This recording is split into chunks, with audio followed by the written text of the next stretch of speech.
This segment of Delmarva Life is sponsored by TidalHealth.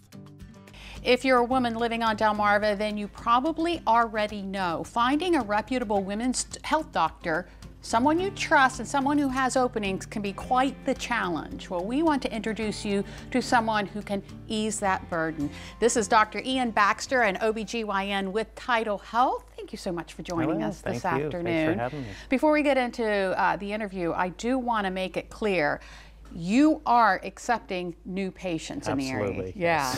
Yes. We'll turn anybody away. That's a big deal Yes. around here. Yes. Yeah. Okay, so let's get right to it. How important is it to have a regular gynecological exam and screenings? Yeah. So there's exams.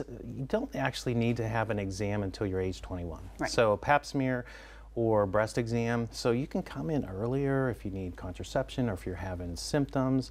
But if you're having no symptoms, you just need cancer screening, it's at age 21. But it's very important. Everybody's concerned about cancer, okay? So we're screening for cancer. We're making sure we identify any precancerous conditions. So of course there's your pap smears, that's cervical cancer.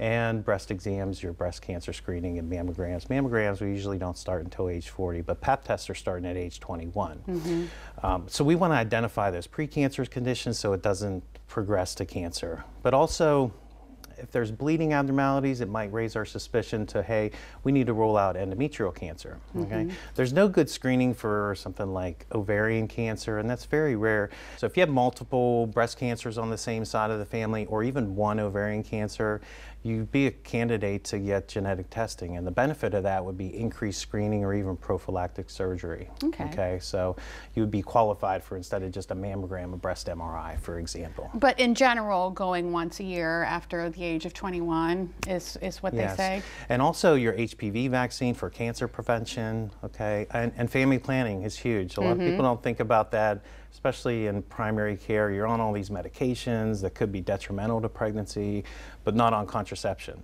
So whether you're planning a family or preventing pregnancy, those are both important points to know your options. Okay, you mentioned surgery. Yes. So let's talk a little bit about the surgical options available for common issues like pelvic pain, endometriosis, abnormal bleeding, things like that. Right, that's a good point. So as far as pelvic pain, we want to know what's going on, okay? What's the cause of this? So usually it's an evaluation, and sometimes we do surgery, a diagnostic laparoscopy, for example, to see what's going on, where we can actually visualize the organs and look at the ovaries, look at the uterus, and that's where you would identify something like endometriosis. So you do biopsies to confirm it.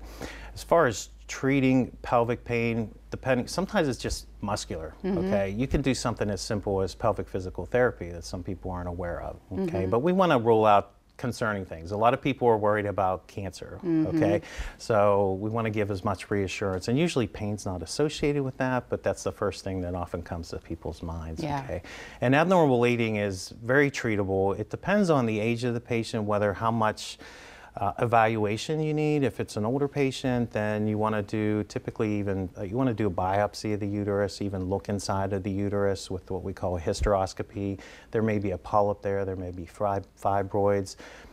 But as far as treatment of the bleeding, it's not always hormonal. There are surgical options, but you can do hormonal methods such as IUDs. If it's heavy bleeding, those are excellent choices. There is a non-hormonal medication that you can take just during your period.